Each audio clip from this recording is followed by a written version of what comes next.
Hello everyone, myself Prasla. This is a new initiative brought to you by Transform IAS Academy.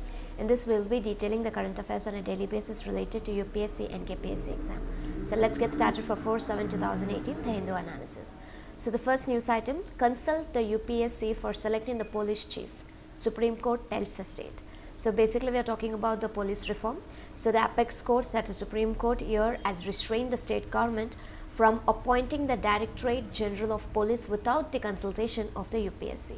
So here they are telling that if at all a DGP has to be appointed, it has to be from the consultation from the UPSC, and the state concerned has to send the UPSC the names to the officers fit to be DGP 3 months before the incumbent DGP is to retire.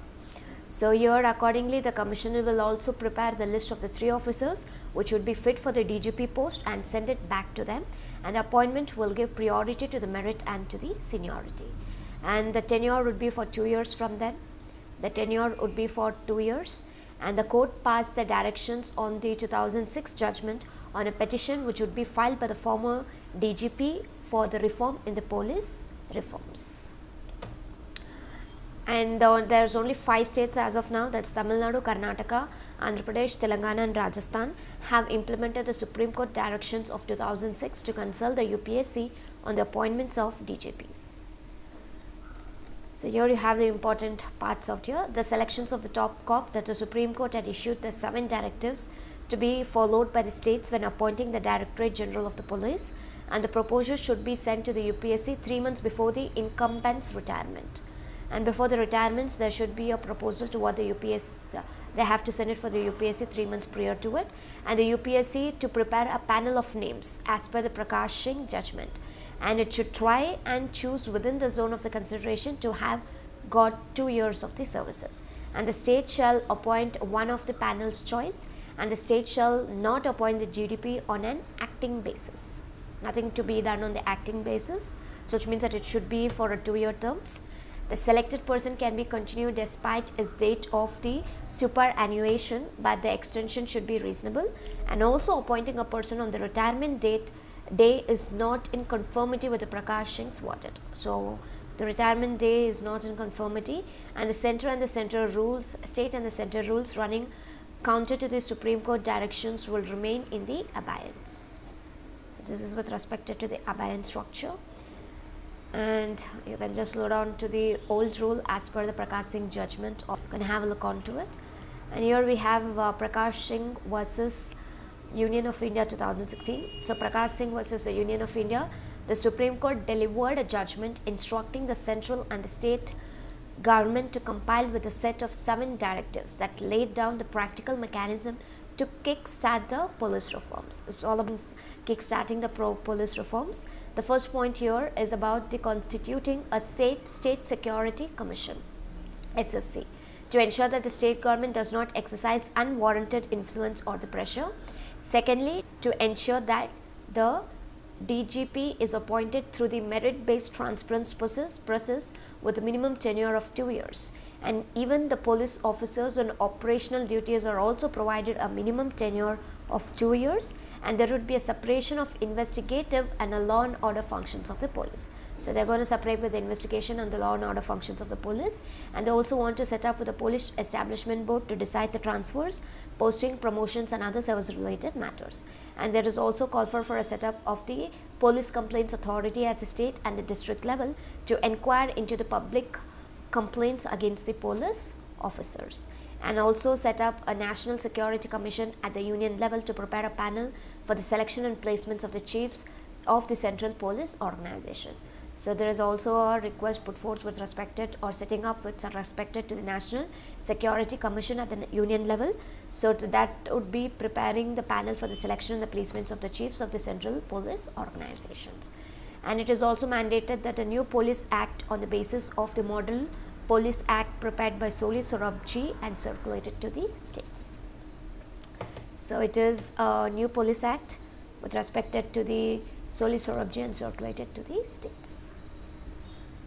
The next news item, EC launches app to report the electoral malpractices. So we are basically talking about C-Vigil. So recently the Election Commission of India has launched an Android based mobile application named C-Vigil, and this application was launched for the citizens to share their cases of malpractices of political parties when the Model Code of Conduct is in force. The applications will be made available for use during the 4 state assembly elections scheduled later this year. And there are certain advantages with the application. Number one, it will facilitate sharing of geotagged photographic and video evidence without disclosing the identity of the sender. So they are also safeguarding the sender's details. Secondly, uploaded informations will be transmitted to the control room, and from there the fields, units or the flying squads mapped on a geographical information system will be alerted for further action. In case the complaint does not opt for an anonymity, the person will also receive an action taken report within 100 minutes. So they're talking that the actions will be taken within 100 minutes. And apart from the above application, the Election Commission also launched a voter education and electoral application portal, which would be dedicated for PWDs, that's a person with the disabilities. So there's another application which has been launched by the Election Commission to the voter education and also for the electoral participation portal dedicated for the persons with disabilities. So this is with respect to the C-Vigil, the app.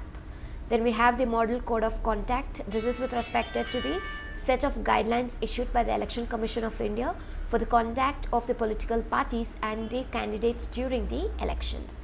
And it is mainly with respect to the speeches, polling day, polling booths, and also with respect to election manifestos, processions and general conduct. So these are the main work what would be undertaken by the MCC. Then we have the Model Code of Conduct comes into force immediately on the announcement of the election scheduled by the Commission to ensure a free and a fair election. So why did even it come into force is because they want to ensure a free and a fair election, and this would be immediately coming into force once the announcement for the election schedule is being made. That's the MCC. So the next news item, the Centre opens to discuss the RBI's power over regulating the PSBs, that's the public sector banks. So there would be less power of RBI in regulating a public sector bank than a private sector bank.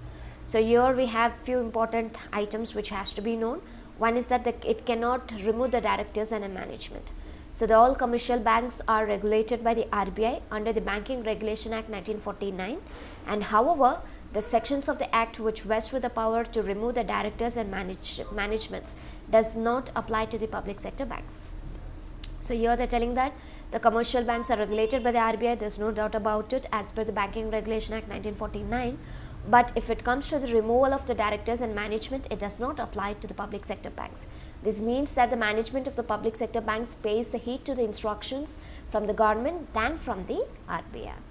The next we have the supersession of the bank board. So RBI's authority to supersede the board of the bank if it finds any misconduct. But however, there is another section in the Banking Regulation Act says that this does not apply to the PSBs. So whatever we have is as a banking regulation, there are certain things which is not being extendable to the public sector banks, and that's what this is all about. And third one, cannot remove the chairman or the MD. So RBI has no authority to remove the chairman and managing director of the bank, unlike a private sector bank. The fourth one, cannot force the merger. So it is in the event of the financial crisis like one witnessed in the US in 2008, the RBI cannot force a merger in the case of the PSBs to save the financial system. While it can do for the private sector bank, any such action has to be initiated by the government. So even it cannot force for any merger when it comes to the PSBs. Fifth, no license needed for the banking activity. So PSB do not need a license from the RBI under section 21 of the Banking Regulation Act. So the RBI cannot revoke such a license and maintain an order in the financial system. The section applies to the private sector banks. The RBI can take an appropriate action against the private banks if the investigations reveal any violations, but cannot do in case of the PSBs. So same we have with respect to the license as well. Liquidation, the RBI does not have the power to trigger a liquidation of the PSBs under the Banking Regulation Act. This action is taken when the banks go bankrupt or collapse. So this liquidation process comes into process when there is a bank which goes bankrupt or collapse. In case of private sector banks, the RBI can initiate but not an authority to do for the PSBs. And the seventh one, no authority to separate the powers. So here we have the RBI, which insists that all banks should have two people for the post of the chairman and for the MD, that's managing director. It cannot enforce this rule for the PSBs. So the RBI governor said that duality implies that the MD is primarily answerable only to himself or herself. So this is about the no authority to separate the powers. Then we have the Sunil Mehta panel. The Sunil Mehta committee deals with the faster resolution of the stressed assets, a new panel, and the committee has recommended the creation of an asset management company for the resolution of the stressed loans worth more than 500 crores, and the committee has also laid out a plan to resolve the SME loans within 90 days. So this is with respect to, they have come up with a plan where it can have a resolve of the SME loans within a days of 90. So this is about the Sunil Mehta panel. So then we have the e-vehicles pose threat to forging industry, says AIFI. So basically we're talking about the electric vehicles, and an electric vehicle use one or more electric motors or traction motors for propulsion, right? And here an electric vehicle may be powered through a collector system by electricity from off-vehicle sources, or maybe a self-contained with a battery, solar panels, or an electric generator to convert a fuel to electricity. So this is basically to the system, to what they use it as like the electricity content, and how they're going to make use of the cell contained with a battery and a solar panels and the electric generator to convert the fuel to electricity. And here the electric vehicles include the road and rail vehicles, surface and underwater vessels, and also the electric spacecraft. And the center is focusing on the electric vehicles likely to impact the future of the Indian forging industries. And around 60% of the forging units are involved in the manufacture of an auto components, and majority are engaged in the application related to the engine transmission. And apart from that, as a result, there are 40 to 50% of the demand for a forged auto components would decline, resulting in job losses and also shutting down of units. And this is an impact again. India is the third largest manufacturing of forging globally after China and EU. And presently India is facing the challenges arising out of the rising steel and oil prices, a demand supply gap, and technology upgradation. So challenges to whatever India has been facing right now is with respect to the rising steel and oil prices, and also the demand of the supply gap and technology upgradations. So here we have the tariffs cut on Asian imports under APTA. So here it is an initiative under the United Nations Economic and Social Commission for Asia and the Pacific for a trade expansion through exchange of the tariff concession among developing country members of the Asia Pacific region. So APTA is an initiative under the UN ESCAP for the trade expansion through which there is a tariff concessions among the developing countries members of the Asian Pacific region. So this came into place since 1975, and it is a preferential trade agreement under which the basket of items as well as the extent of tariff concessions are enlarged during the trade negotiation rounds, which are launched from time to time.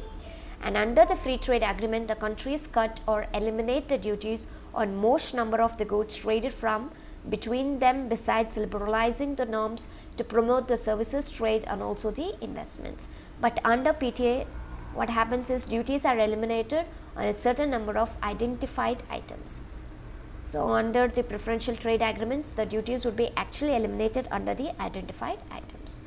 And this is previously known as the Bangkok Agreement and consists of 6 countries, namely Bangladesh, China, India, Laos, PDR. Then we have the Republic of Korea and Sri Lanka. India was a founding member of the APTA, and the 4th round of the trade negotiations under the agreement was conducted on January 13, 2017. The 4th round of trade negotiations under the agreement was conducted on January 13, 2017, and India has agreed to provide a tariff concessions on 3,142 products to Asia Pacific Trade Agreement members, including the Bangladesh and Sri Lanka from July 1st. So, however, these concessions will be more for the least developed countries, LDCs, and for the less for the developing nations. So, this is a very important information with respect to APTA, and APTA is nothing but the Asia Pacific Trade Agreements. So, these are the outcomes. So this is about the news items for 4/7/2018. Thank you.